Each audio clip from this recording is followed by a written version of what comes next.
Imagine this. You're standing in the wreckage of something you gave your whole heart to. The business you built crumbles. The relationship you trusted shatters.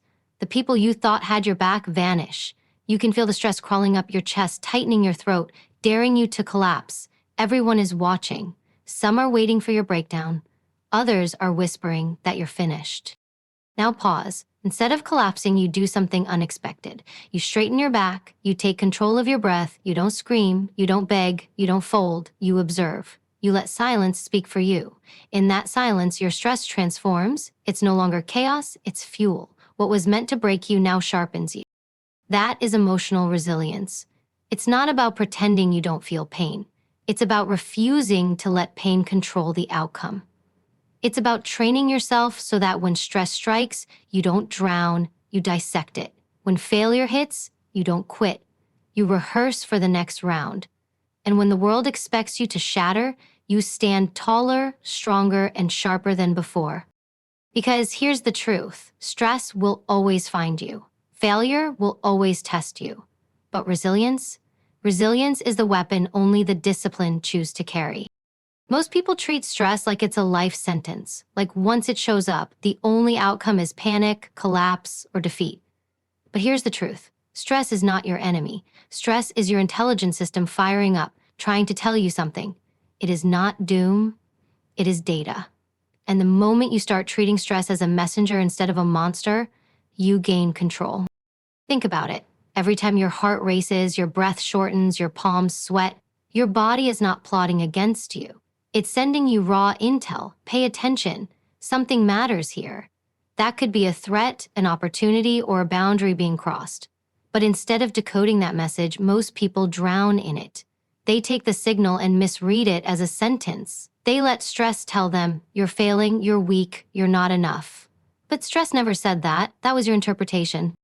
The women who become unshakable are the ones who learn to separate the signal from the story. When stress spikes, they don't spiral into what-ifs and worst cases. They stop, they listen, and they ask, what is this stress trying to tell me? Is it alerting me to a real danger, like someone manipulating me or a project collapsing? Is it pointing out a gap in my preparation, exposing where I need to level up? Or is it simply my body recognizing that I'm stepping outside my comfort zone, that I'm growing? This is where the edge lies. Stress, reframed correctly, becomes your personal trainer. It shows you the exact muscle that needs work. If your stress rises every time you speak up in a meeting, that's not proof you shouldn't speak. It's proof you need to sharpen your confidence under pressure. If your stress spikes when someone challenges you, it's not proof you're weak. It's proof you need to get comfortable holding the line. Stress is the signal pointing out the battlefield you must master. But here's what separates resilient women from everyone else. They don't personalize stress. They don't say, I'm stressed, so I must be broken. They say, I'm stressed, so my system is alert, let me decode it. That detachment is where power is born. Because when you see stress as a message instead of a verdict, you stop being a prisoner of it. You become the interpreter, the commander, the one who decides what comes next. And let's be honest. The world will always try to tell you that stress is weakness. That if you're tense, if you're anxious, if you're under pressure, it means you can't handle the game.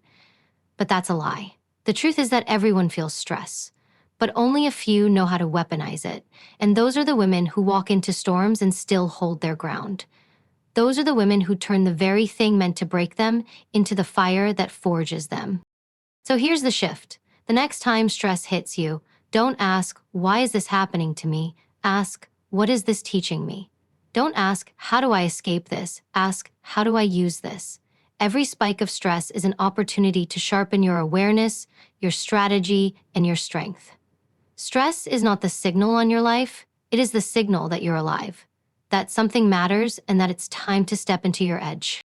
Stress will find you, that's not optional, but whether it destroys you or develops you, that will always be your choice. Pressure makes people impulsive. That's why so many of us regret what we say, regret the emails we send, regret the choices we make in the heat of the moment. Stress hits, adrenaline floods, and we think the fastest reaction is the strongest one. Wrong. The strongest women are not the fastest reactors. They're the sharpest responders. And the difference comes down to one discipline: detachment. Detachment is the ability to pull yourself out of the emotional fire before you make a move. It's the split-second pause that keeps you from saying something you can't take back, from giving away your power, from signing yourself up for damage that takes years to undo. Weak people react. Resilient women step back. Think about the last time you were triggered. Someone said something that cut deep, and your body surged with heat. Your instinct was to fire back, defend yourself, or maybe even shut down. That instant reaction is how manipulators win. They want you emotional, they want you rattled, they want you so caught up in the moment that you lose sight of the bigger picture. But when you train yourself to detach, you flip the script. You no longer hand people your power on a platter. Detachment is not about being cold or robotic, it's about being strategic. It's the ability to say, I hear this, I feel this, but I will not act from this state. You press pause, you observe, you let the emotion pass through without letting it dictate the next step. And that single pause can be the difference between chaos and control. Resilient women master tactical silence. You don't need to answer everything instantly. You don't need to prove yourself in the moment someone challenges you. In fact, the most commanding response you can give is often none at all. Silence buys you time. Silence unsettles your opponent. Silence lets the room bend toward you. And when you do speak, after you've detached, assessed, and chosen your words with precision, your voice carries 10 times more weight. Detachment also protects your decision-making. Under pressure, emotions cloud judgment. You might accept deals you shouldn't, stay in relationships that drain you, say yes to commitments that don't serve you. Why? Because you felt cornered, because you felt guilty, because you felt afraid. Detachment cuts through that fog. It creates a buffer. You teach yourself to say, let me think about it. Those 5 words can save your career, your dignity, your sanity. The discipline of detachment doesn't come naturally. It's trained. You train it in moments both big and small. The next time someone provokes you, resist the urge to fire back.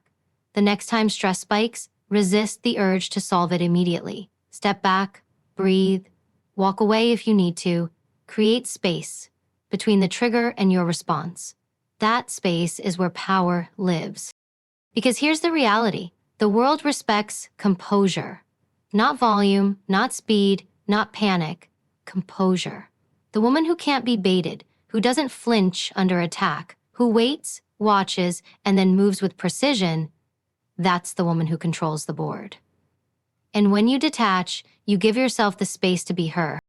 So the next time you feel cornered, don't ask yourself, how do I fight back right now? Ask, how do I hold the line until I'm ready to strike? Detachment is not weakness. Detachment is tactical patience. It's the skill of pulling yourself out of the trap, seeing the whole battlefield, and then making the move that serves you, not the move your emotions try to force. Detached before you decide. That's how you stop being predictable, that's how you stop being manipulated, and that's how you start being respected as the woman who cannot be shaken. Most people treat failure like a funeral. Something ends, a dream collapses, a plan falls apart, and they bury themselves with it. They take failure as proof that they're not good enough, that they're finished, that their story has no second act. But failure is not the end of your story. Failure is rehearsal. It's training. It's the fire drill before the real fire. Think about it. Every great performer rehearses before the big stage. Every fighter trains before the title match. Every leader faces setbacks before they earn authority. Yet when life hands most people a setback, they act shocked, crushed, humiliated. They forget that life is giving them the same thing rehearsal gives a performer: feedback. Failure is just feedback written in bold. The difference between those who stay stuck and those who rise is interpretation. Weak people see failure as a verdict. Strong women see failure as intelligence. They dissect it, they pull it apart, they extract every piece of useful data. Because the truth is, failure is the most honest teacher you'll ever have. Success flatters you. Failure tells you the truth. When you fail, you learn where you were unprepared. You see which parts of you held strong and which parts cracked under pressure. You discover who really has your back and who was only standing beside you when things looked good. Failure is an X-ray. It exposes the fractures and the strengths you didn't even know you had. But here's the tactical shift. You can't just fail and move on. You have to debrief. After every collapse, after every betrayal, after every plan that blows up in your face, You must sit with it and ask, what went wrong? What stayed strong? What will I do differently next time? That process is your rehearsal log. Without it, you repeat the same mistakes. With it, you turn every loss into a blueprint for resilience. Take betrayal as an example. Maybe someone you trusted lied, stole credit, or abandoned you when you needed them most. It hurts, of course it hurts. But that's not just a wound. That's data. That's rehearsal for the future, showing you exactly what signs you missed, what boundaries you need, what questions you didn't ask. Next time, you walk sharper. You spot the patterns sooner. You don't hand out loyalty like a discount. That failure becomes the training ground that prevents the next one. Or think about professional setbacks. Maybe your idea flopped. Maybe your career path derailed. Maybe your shot at something slipped through your hands. That's not proof you're unworthy. That's rehearsal. That's life forcing you to refine your pitch, sharpen your skills, build grit you'll need for the bigger opportunity waiting down the line. Failure isn't a final judgment. It's a stress test. It's checking if you can adapt, if you can bend without breaking, if you can extract strength from pain. And when you approach it like rehearsal, you stop fearing it, you stop avoiding it, you use it. The women who rise the highest are not the ones who never fail. They're the ones who fail forward. They trip, they stumble, they crash, but they get up with notes in hand. This worked, this didn't, this is how I'll fight smarter next time. And when the real stage comes, the crisis, the opportunity, the leadership moment, they don't choke. They've rehearsed. They've fallen before. And because of that, they rise with unshakable composure. So when failure comes, and it will, don't bury yourself in it. Stand over it like a commander over battlefield wreckage and take inventory. What did this just teach me? What am I rehearsing for? Because failure isn't the grave, it's the gym. And every time you walk out of it, you are stronger, sharper, and more prepared for the war ahead. Resilience doesn't magically appear in the middle of a storm. You don't suddenly become strong when the crisis hits. By then it's too late. Resilience is built long before the fire comes. It's trained, drilled, conditioned, just like a soldier sharpens their weapon or an athlete strengthens their body. If you want to hold steady when life explodes, you must prepare under controlled pressure every single day. Weak people wait for stress to show up before they think about how to handle it. Strong women put themselves under small doses of stress on purpose, so when the real storm arrives, they don't collapse. This is what I call mental conditioning. You train your mind the same way you train your body. Repetition, resistance, recovery. You don't lift one weight and call yourself strong. You show up daily, and over time, the muscle builds. Mental conditioning starts with self-discipline. If you can't keep promises to yourself in the small things, you won't be able to hold yourself together when everything around you falls apart. That's why daily practices matter. Journaling may sound simple, but it's not soft, it's strategic. When you unload your thoughts on paper, you clear the battlefield in your mind. You can see patterns, triggers, and lies you've been telling yourself. You strip the chaos down until you can face it head on. That practice builds clarity. And clarity under pressure is power. Physical training is another cornerstone, not because you need six-pack abs, but because your mind and body are wired together. When you push your body, you teach your brain, I can endure discomfort. I can survive pressure.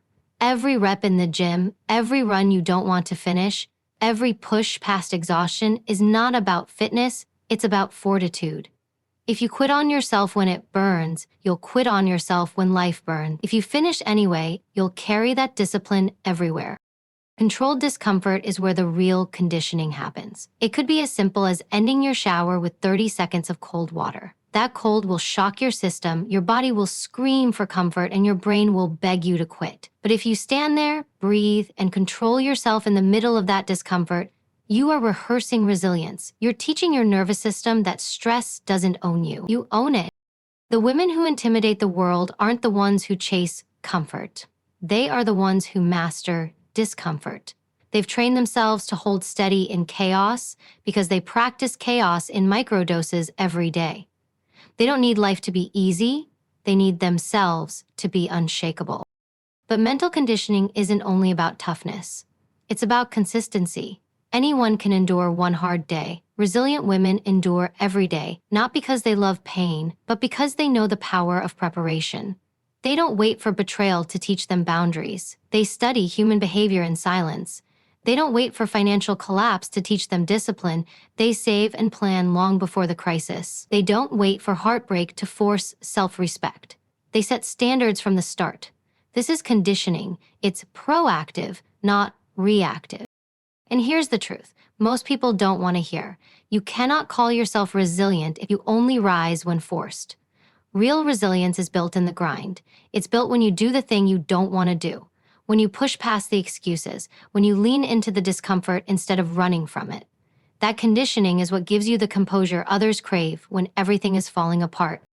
So don't wait for the next crisis to see what you're made of. Train for it now. Build your mental armor while the sky is calm, because when the storm hits, you won't rise to the occasion. You will fall to your level of conditioning. And the women who condition themselves daily, they don't just survive chaos, they command it. When a crisis hits, pay attention to the room.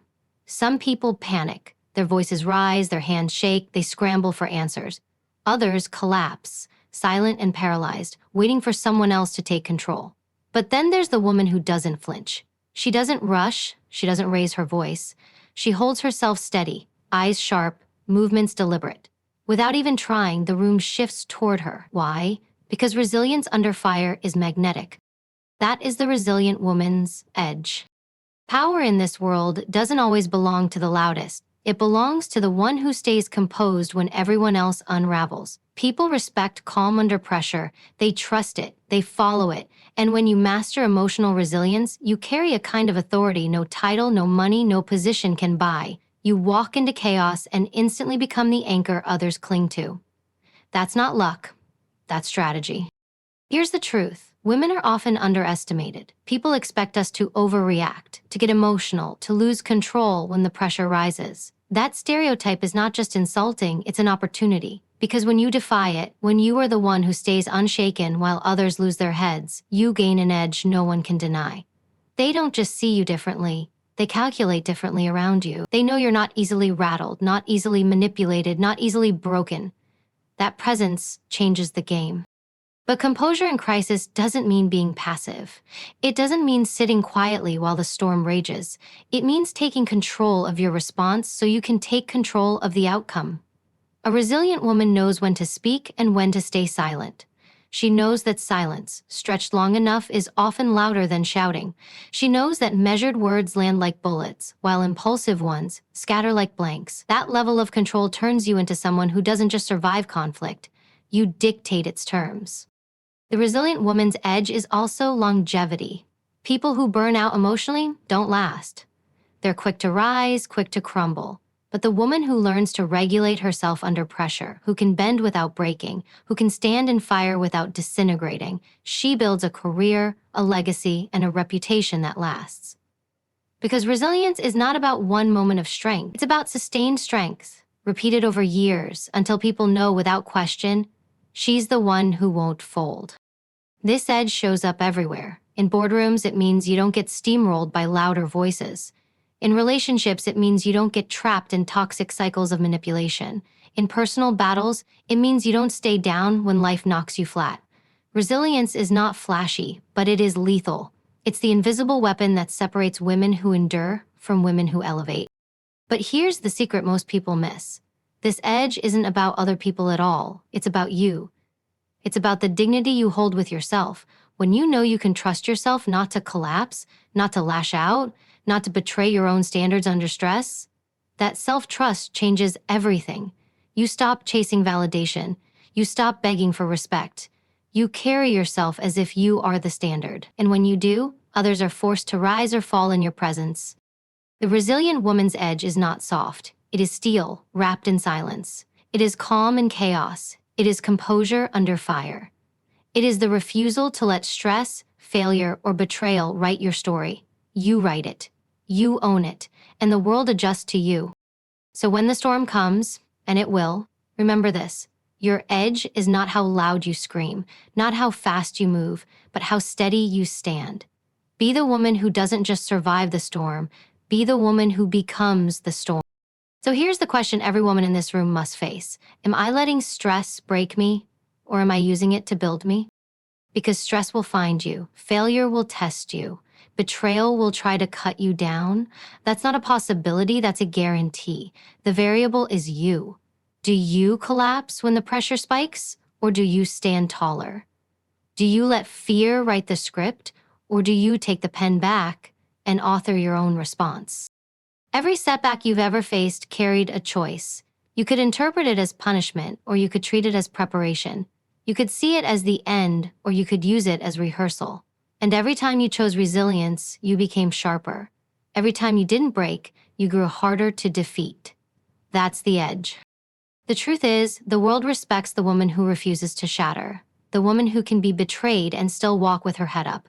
The woman who can stand in fire and not lose her form. The woman who doesn't just take stress, she takes control of it. That's the woman people fear, follow, and respect. So the next time stress surges through you, don't shrink, don't panic, don't surrender. Stand still, breathe deep. Ask yourself one question. Is this stress going to define me or refine me? The answer will decide whether you stay ordinary or whether you step into the unstoppable, resilient woman you were meant to be.